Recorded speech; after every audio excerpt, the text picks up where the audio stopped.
Hello, everyone, and welcome back to the Passion Project. It is episode 3, and I am your host, Caitlin Hunt. And I've done a little bit of intro, introducing you to me, some of her campus, but I actually have a guest this episode. Super excited to have her on. I have known her for the last couple of years, and she is a truly spectacular person. We share very similar souls. Everyone, give it up for Taylor Cress. Hi everyone, and thanks Caitlin for having me. Come on, this is something I've been bothering you about for the past few weeks ever since you told me. So thank you so much for allowing me to come on. Like you said, I'm Taylor Cress. I'm a junior studying child and family studies with a concentration in child life. Yeah, as Taylor said, she's been bothering me. I put quotations over that. She really hasn't been bothering me, but Taylor and I know each other through Crew, which is a campus ministry here on Ohio University's campus. We both lead. We do not lead the same Bible study, though, because we both know that would be very dangerous to do. Yes, as we see in a Bible study that we both attend. Yes. It's a lot of sassy comments and a lot of looks. Exactly, which you'll probably get a taste of here tonight, but I consider Taylor's bothering to show that she's a very passionate person. So today's topic is, wait for it, conspiracy theories. Dun, dun, dun, dun. Yeah. So how this started was we were having, during our Bible study, everyone was asked what was their favorite conspiracy theory. I honestly do not spend too much time on conspiracy theories. I know they're really popular because, threads on Twitter, Shane Dawson. He's really popular on YouTube for all of that stuff. And so Taylor was like, listen, Caitlin, I got all these conspiracy theories. I'm an enthusiast. Let me talk about it on your podcast. So here she is now. She has brought a conspiracy theory. Forewarning, I have no idea what this conspiracy theory was. She did not go past me or whatever. I said, bring it on, whatever it is. She keeps telling me it's very weird. It is don't believe very her. weird. But I can't wait to listen to it. So before we start off, Taylor, why do you like conspiracy theories? I think the reason why I like conspiracy theories is not necessarily because I always believe all of them, but sometimes the thought that goes into them, I'm like, wow, that's really impressive that you put these dots together. I can see how they can fit. So I don't know. I just think it's fascinating. People's imaginations really go wild, and it's just things that we've always stories that we've heard as kids, and then someone's like, oh no, that legitimately could be true, and just getting to know that more. And I'm like, oh, this could be totally a thing, or it could be totally fiction. And where did you start really into conspiracy theories? So actually, I didn't start until last year, really. I heard bits and pieces from some of just I think kind of the classics of the moon landing, which I do not believe. I totally believe that we have landed on the moon, but that's a whole different thing. I totally believe that the world is round. That has been proven. But no, actually, Mr. Shane Dawson last year before finals, when I probably should have spent a little bit more time studying for finals. Isn't that always the case? Yeah, I got sucked into the hole that is his conspiracy theories, and I was like, these are amazing. And then my sister actually started talking to me about the conspiracy theory that I will be covering today from a podcast that we both listen to. So quick shout out to And That's Why We Drink. Great podcast, highly recommended. It's half paranormal, half true crime, done amazingly by two amazing people. So quick shout out to them, because I took a lot of the information from them. So this is my credit. Inspiration, yes. Yes. Taylor, I am all ears, and so is the audience. What is this conspiracy theory? Introduce us. So I'm not going to tell you what it is right away. I'm going to kind of build up to it, because I feel like that's more fun. Spooky. All right, so this conspiracy was founded in 1947 by the former members of the Manhattan Project and Operation Paperclip. And Operation Paperclip, really quickly as a side note, is, according to the CIA, so government officials, was to get Nazi scientists to the U.S. right after World War II.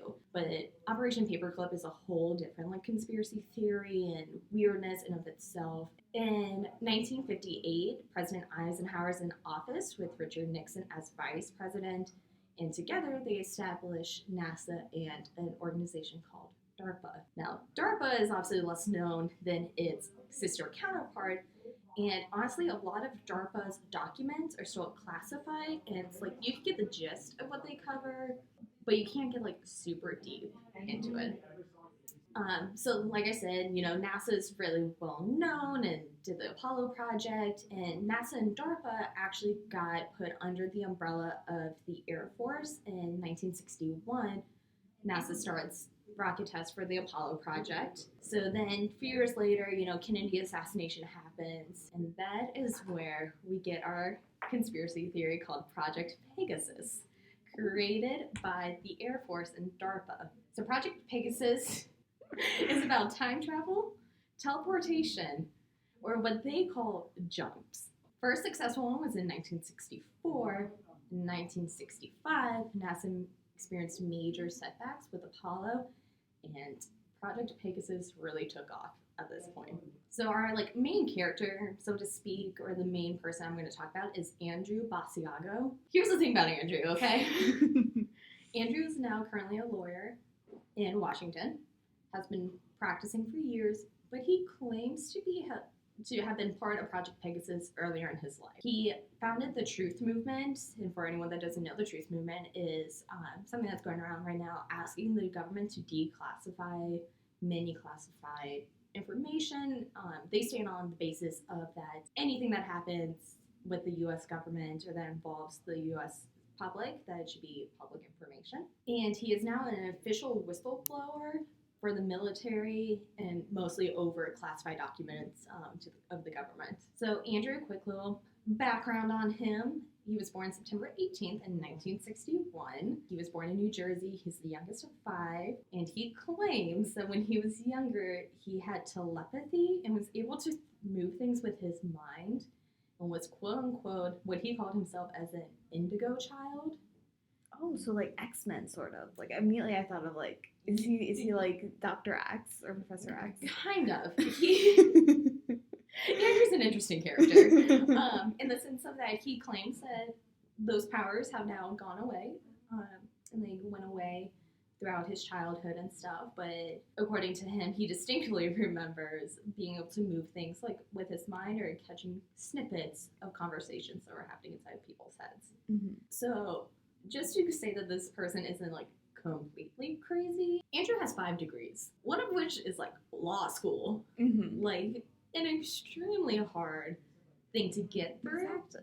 And he has other things in rhetorical philosophy and just all this crazy stuff. So he's a very intelligent man, really well versed, knows what he's talking about, isn't just some Joe Schmo that you picked off on the side of the tree. They're the government controls everything, yeah. And that's the end of it. He's not a questionable character. Yeah, mm-hmm. He went to several different universities and just all around academically a fantastic person.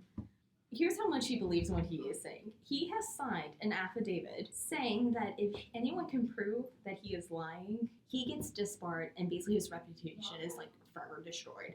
Mm-hmm. He is literally putting his life and career on the fact that he believes the Project Pegasus happened and that he was a part of it. So Andrew got involved in the late 60s. He was recruited by his father, who worked with the military and potentially with the CIA. And I say potentially because Andrew has been denied any records of his father's involvement, and the CIA saying to him basically we cannot provide information for any past or current special agent. Can we focus in on that? Former, if Andrew's dad wasn't part of the CIA could easily have been nah, he's never worked exactly. here, we don't know him, and that would have ended it. But the fact that they're oh, we can't release any information, it's a bit fishy. Yeah. Mm-hmm. And very much, and so to Andrew's point, he's cool, so he worked for you guys. Yeah. And here's also the thing about Andrew said.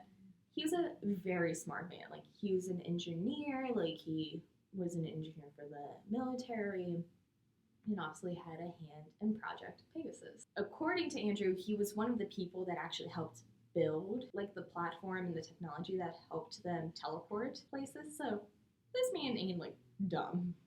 He has some wisdom to him. Andrew talks about how he remembers going to a base in the middle of the room was a teleportation pad, and according to Andrew, it was pulsating with radiant energy, and to be able to successfully teleport or jump, you literally had to take a running leap into this energy, or otherwise your body will start to disassemble. So Andrew describes it as not being like the beam me up, Scotty, and like at a molecular level, like your body gets like taken apart. Here's what I think is funny. Andrew's like, that's ridiculous. There's no way you could be taken apart. And I'm sitting here, I'm like, but just teleporting is like a legitimate thing. Yeah. So, but he says that at a molecular level, there's no way that we could ever deconstruct a body to that point and then put it back together almost instantly. Like, no human would ever survive that. Mm-hmm. And here's an example about not necessarily getting to the vortex correctly or in the good amount of time. Was that a boy, at one time, one of the first jumpers before Andrew, he was testing a jump. And he reappeared, but his bottom half of his legs didn't. So from the knee down, his legs were gone. But it was said that a few seconds later, they were reattached, and he was literally able to walk away from it. Okay, that detail reminds me of like Charlie and the Chocolate Factory for right? like some reason. Like when Mike TV like gets like shrunk. I know. So I think Willy Wonka was onto something with his like TV projection thing. Like, but like to what Wonka did was like lay down to the molecular level and reassembling it. So Mike technically just shouldn't have, according to Andrew, just shouldn't have. Well, none of those kids should have. Totally off topic. Wonka, I'm sure, is probably another conspiracy theory. But back to this. All right, so now I'm gonna get kind of into like the nitty gritty of like how said vortex is made, and I just want this to know this is like going to be a direct quote from Andrew Basiago. He says the machine consists of two gray elliptical booms about 8 feet tall, separated about 10 feet, between which a shimmering curtain of what Nikola Tesla called radiant energy was broadcast. Radiant energy is from energy that Tesla discovered that is Latin pervasive in the universe and has among its properties the capacity to bend time and space. When you read that is just too much detail, I feel like, for anyone just to come up with. And even if he did, it's like he had to spend a lot of time and energy doing research on that. And he would do that, you know, just to lie. Absolutely. And I don't know if anyone else, like, fully understood that, but for someone who's really studying child development and how to interact with children for the rest of her life, I am sitting here and I'm like, I don't know what half of these words mean. I don't know either. I'm a journalism major. I mean, right over the head. And like Andrew didn't study anything with like engineering or anything like that. So it wasn't like he was like, oh, I heard about these things in class, and like hypothetically speaking, like these two things could like go together. It was like completely like he was like, nope, this is how this went, and like that's it. Andrew kind of answers this question, how they got this technology.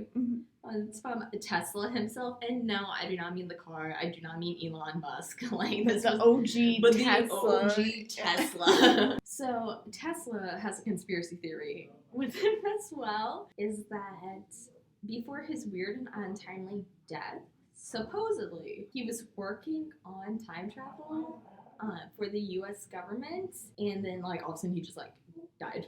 No one could really explain why. And then, but also the weird thing is that over like 50% of his work disappeared when he died. Police still haven't been able to find it, which would be worth a fortune at this point. And obviously, like, the U.S. government has no response to what happened to said documents. So back to Andrew. So Andrew remembers being in a room with his father and someone else after their first jump, and I'll go into that in like just 1 second. But he remembers them talking about Tesla and how DARPA has basically taken his designs and turned it into a reality. I'm not saying that the U.S. government has it, but I'm just saying the U.S. government probably has Tesla's missing inventions. They probably do. Once again, U.S. government, please do not arrest me or come after me. All right. Andrew started teleporting when he was 7, and he jumped the first time with his dad. And his dad supposedly had also made several jumps himself because he is potentially one of the like main engineers on building all of this. So his dad's like, I'll do it. And it's kind of assumed that Andrew's dad wanted Andrew to be the first one for like, oh, if this goes well, then, you know, I get all the credits, my son. But at the same time, it's kind of also assumed that, you know, if something goes wrong, Andrew's dad's like, I built it. Like, it's on me. And so I kind of would like to imagine Andrew's mom every time Layla just had like a full-on meltdown, and Of course like, she would. like I want to know what his mom has to Why say did she about this. permit it? I know, and also why Andrew? Like he was the youngest of 5. He was the chosen one. Apparently, at least in his dad's eyes. So Andrew, like I said, made his first jump with his dad, and they jump into this radiant energy curtain thing that Tesla potentially invented, and all of a sudden they appear in New Mexico. That's not where they started. Pretty sure they were in like New York, outside of New Mexico City Hall. And this apparently is where every new test subject does their first jump. Mhm. I don't know why. Like, literally, there's nothing on it. Like, Andrew never really said why. I don't think Andrew really knows why. It's just that every new test subject made that jump to New Mexico. Also, like a side note on that, a woman recounts of how she would witness people materializing and dematerializing in front of her eyes, in front of the city hall all the time. Also, question to this woman, because I don't think she's come forward of like who she is. My main question is like, after you know the first time witnessing people materialize and dematerialize inside of your head, why did you change work routes or the route that you take? Or just alert someone. I mean, I guess that would sort of be difficult on her hand. Yeah, it should be viewed as crazy. Mm-hmm. You know, so it's just like, I'm like, you know what? If I saw this happen multiple times, I think I'd be like, I'm going to go a different way into work. Yeah, or get myself checked. Yeah. Unless she works at City Hall, then, you know, she's kind of screwed. She's sort of stuck as like, can you stop materializing here? Thank you. I just would also like to imagine she went up to them one time. I was like, what is everyone doing? Like, what is happening? What is going on? Where did you come from? Where are you going? So Andrew talks about just kind of even more what it was like to do the jump originally, and just like every time else that he did the jumps, because you have to keep in mind, like, after that he did thousands of jumps, so it wasn't like, oh, one time deal, it's like, hey, look what we can do, and then like that was it. Like he was part of DARPA from the age of 7 up until the age of 12, and then later in his life got re-recruited, but that's something I'll touch on in a little bit. So Andrew talks about how a lack of oxygen was a big concern while going through the vortex. He would have to conserve his breath. Otherwise, he might not come back fully. Another thing is that you would either feel like you're falling or that you weren't moving at all. So, like, one day I could do a jump and feel like I'm falling forever and a day. The next day I do a jump and I feel like I've completely stood still. Here's where he really confuses me. So, he would talk about when they do a jump, it would be like a hologram, basically, and like they would be inside of it for 15 minutes or fewer.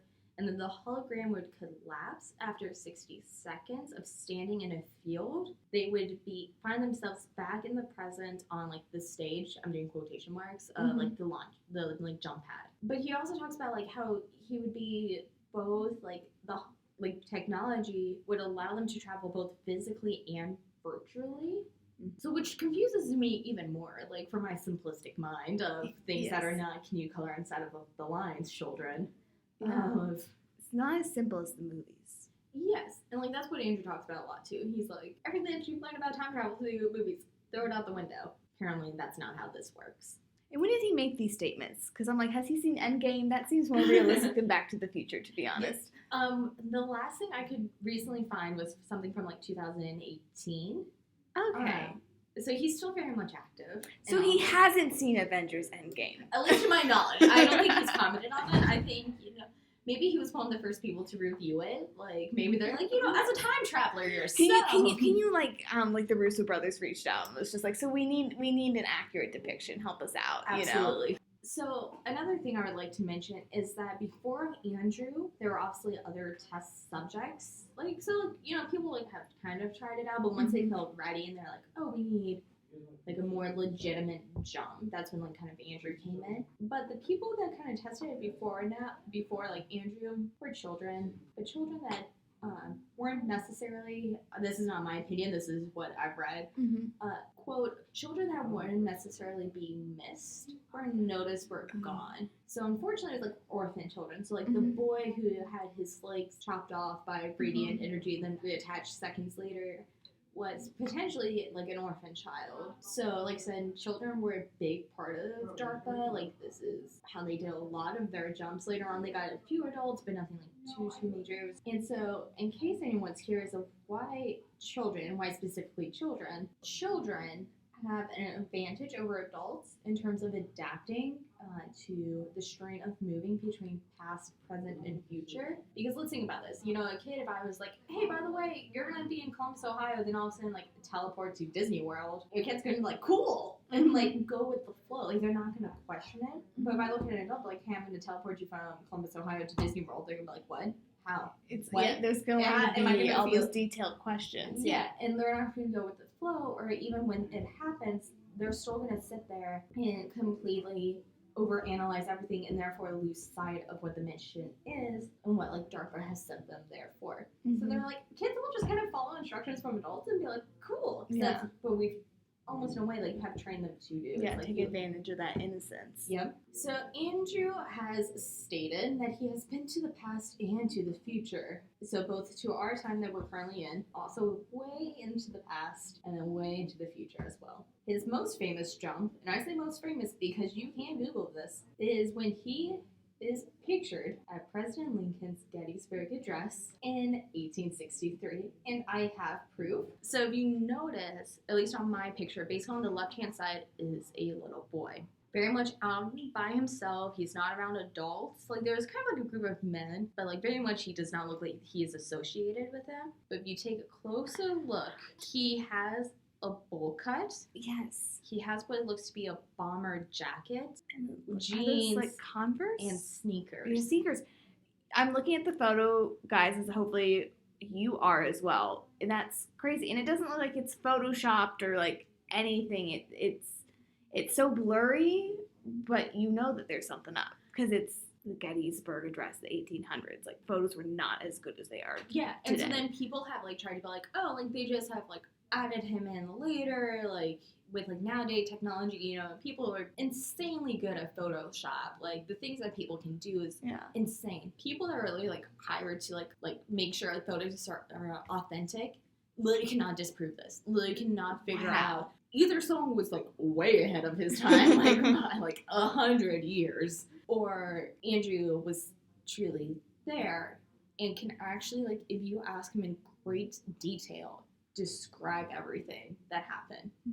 And so probably a lot of you are like, well, like, shame on DARPA for like not dressing him accordingly. Apparently he is supposed to be dressed as like a paper boy, but somehow DARPA like really screwed up and didn't give him the appropriate clothing. And so he wasn't even supposed to be there when that photo was taken. He was supposed to kind of stay like more in the back of the crowd, you know, and like watch the dress, see how kind of like people reacted, get the intel that he wanted and needed, and then like in a few seconds he would have been like teleported back. Well, he freaked out because he knows like he's like, I stick out like a sore thumb, like I don't have the appropriate haircut. Like 8-year-old or however old he was is now flipping out that he doesn't blend in. Here's the other thing that DARPA does. DARPA, when you are sent on a mission, will give you a letter to someone like in charge. So like let's say if Andrew got arrested for whatever reason, there would be a letter inside of his jacket that said like, oh, take me to the vice president or whoever. And inside of that letter would be a letter from DARPA from like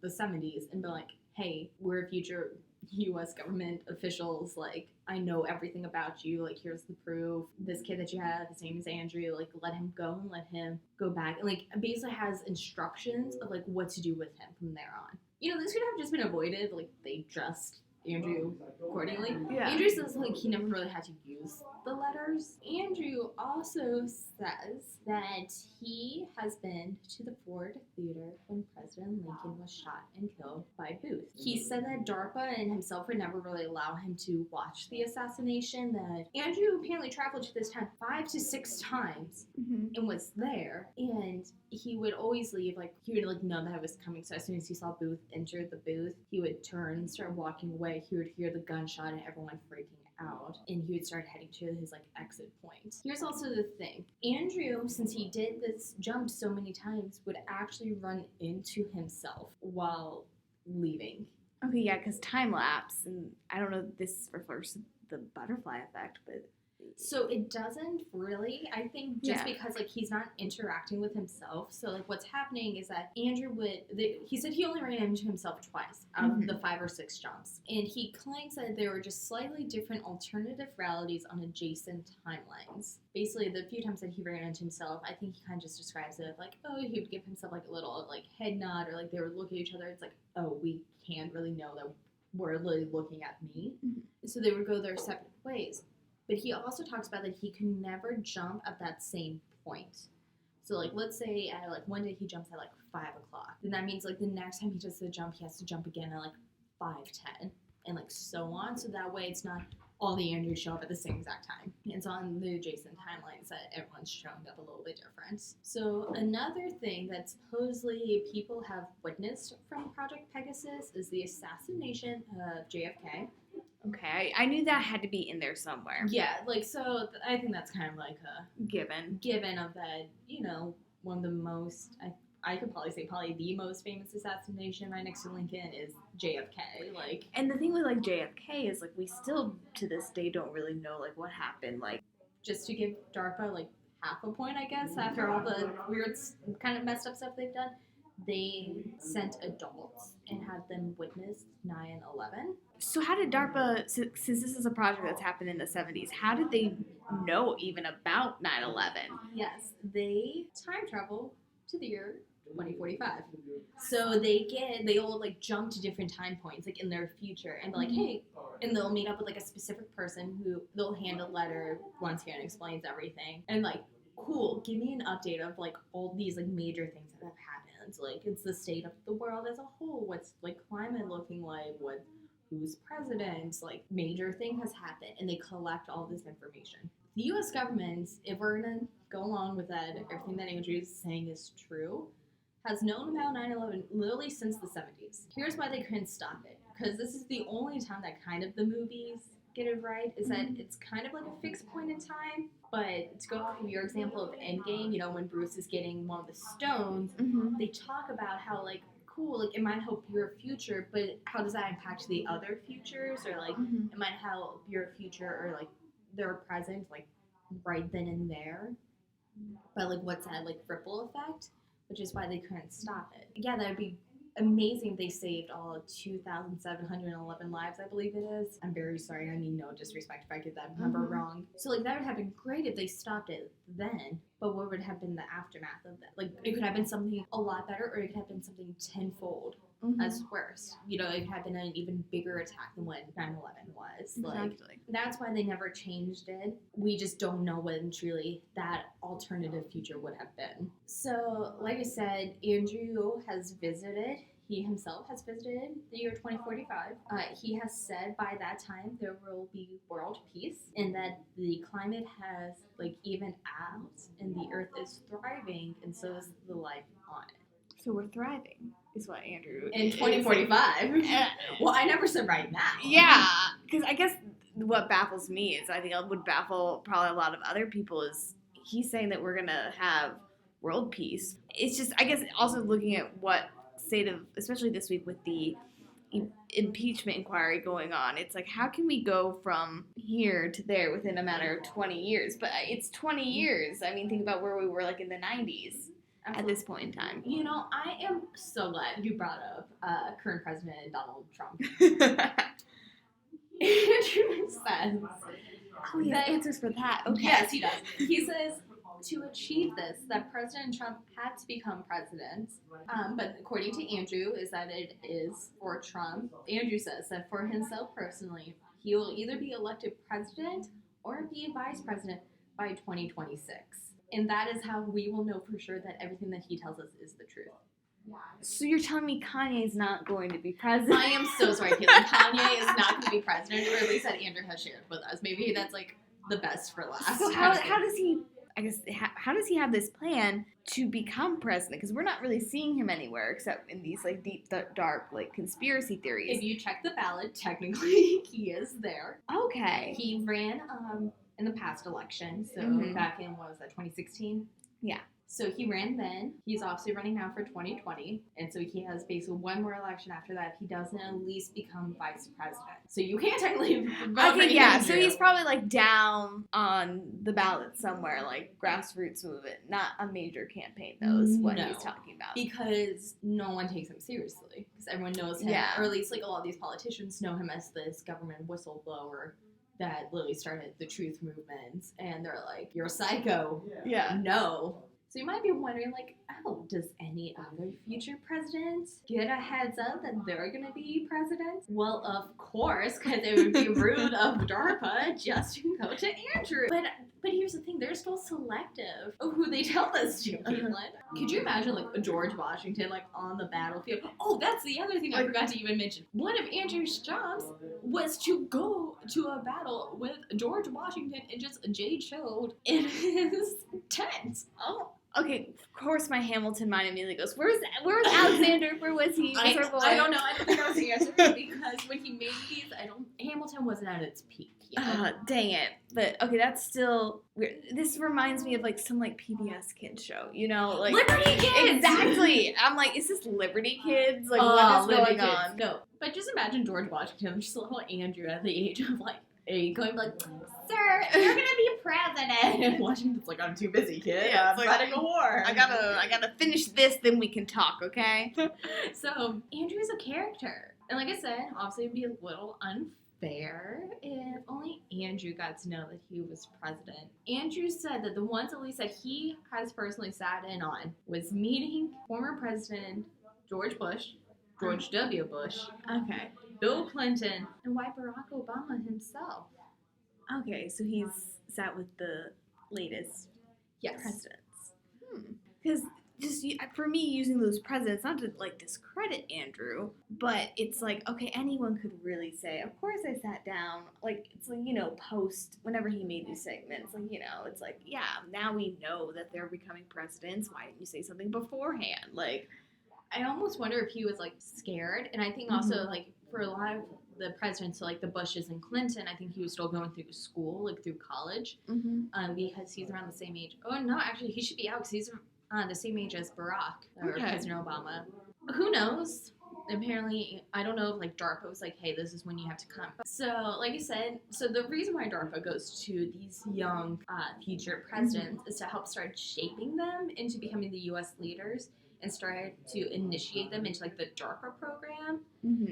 That way they all already kind of know what's going on. But here's also the thing about DARPA. Supposedly, not all the branches know the full extent of how DARPA works. So the president doesn't even fully know, Congress doesn't fully know, and the Supreme Court doesn't fully know. Doesn't that kind of ruin the whole purpose of checks and balances? Exactly. So, I mean, someone has to be checking up on them, I feel like. I think it's just because DARPA is like so big and so powerful that everyone's like, you do you, boo. And like, so yeah, he supposedly has met with all these future presidents and has talked to them about upcoming things. So Andrew stopped at the age of 12 participating in the Project Pegasus. He was just like, I'm too old for this, I'm out.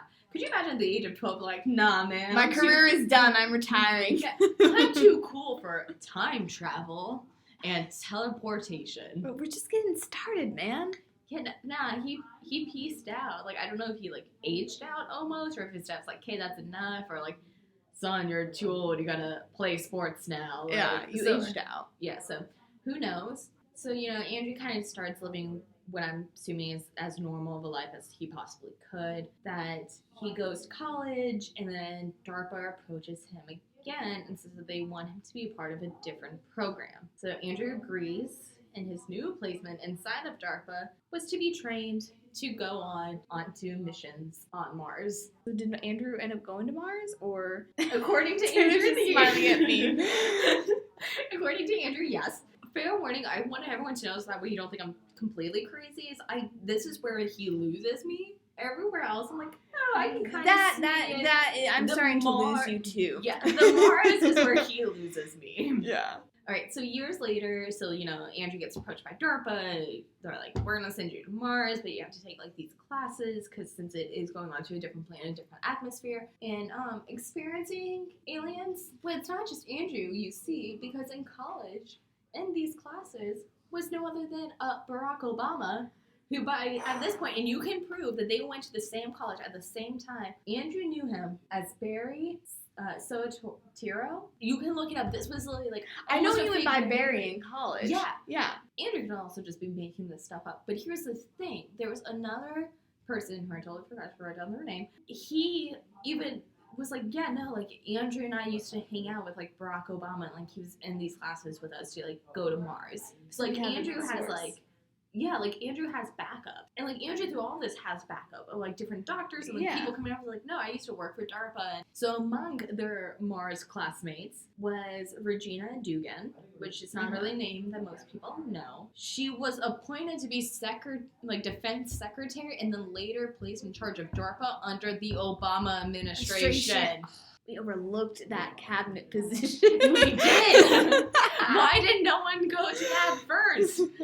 So I'm not saying that Obama has known about this, but I'm just saying Obama has known about this, and he needs forget like birth certificates and tax returns. Come out saying that you're on Mars, dude. Like Barack, I do not care anymore about your favorite books of the year. Yes. Tell me about the Pegasus Project. So yeah, Andrew just says that him and Barry were not extremely close. Like one time that they ran into each other again, Barry was no longer Barry, but he was Barack again. And I believe it was when he was running for president. It was like the next time they crossed paths. And like Andrew did not recognize him. Like I said, Andrew claims that both him and Barack Obama have been on Mars and have come into contact with extraterrestrial entities. I would also like to say, why the heck did DARPA send college kids? No offense to us, we're not the smartest at times. Like, we're not the best diplomats to be sending to Mars and be like, hey, by the way, can we have like a good relationship with you? Like, what did college kids teach them? Like, how to do a shot? How to shotgun a beer? Like, I mean, that's a very good point. But I feel like if DARPA is providing compensation, college students are at least the most willing individuals. That is true. I'm like, are you going to pay for my tuition? Cool, I'll do whatever you Exactly. Like, they're probably, like, the group that is the most hungriest or in most need of, like, money or, like, pocket change. But yeah, to summarize, DARPA's a thing. The U.S. government's hiding it. We got this stuff from Tesla. And by 2045, we'll regain world peace. And that, all will be well as long as Andrew gets elected in the next 2 elections. Wow. Well, thank you, Taylor, for bringing that conspiracy theory. It's very interesting and intricate, and it really speaks to my, like, history soul. Now that we've digested that, why did you bring this one in particular? Because it's personally my favorite. In just, like, the sense of, okay, let's all just, like, say that Andrew's telling the truth and all of this stuff, and, like, he's not crazy and that not lying just to get publicity. Like, this is insane that we could literally be teleporting across the world in, like, nanoseconds. Like, we could literally be having jobs across the world and be home in time for dinner, which is insane. Or even just, like, let's say even this is even a lie. This is the most intricate lie ever. The fact that he has, like, doctors and other people, but like, no, I was a part of DARPA too. Like, people that have their own lives and their own stakes in this, and they're like, nope, I support him. So it's just like, I don't know, I think it's interesting. I totally believe that at some point that potentially, like, teleportation or time travel could exist. I don't think it's here right now in our lifetime. I think we don't have the technology for that. Yeah. But I definitely see it if someone's, like, extremely smart, like, figuring it out. But I think, like, almost to an extent, like, the movie rules of, like, you can't fix certain times or that, like, you can't interact with past selves. Like, totally think that's plausible as well. Yeah, we're definitely on to something. Well, before we head out, I got to brag about Taylor a little bit. So Taylor, very unfortunately, I'm very excited for her, though. She is headed to Orlando. She sort of dropped Disney World for a little while. That's as we were talking about before going on the air. But she is going to be participating in the Disney College program. I will miss her so dearly. Oh, I'm gonna miss you too. But you start making me cry. I'm not coming back ever. But as you can tell, she's very excited. I will miss her so much next semester. But just ask real quick, what are you looking forward to? Here's what I think what I'm mostly looking forward to. So Disney has been a big part of my life, as you know.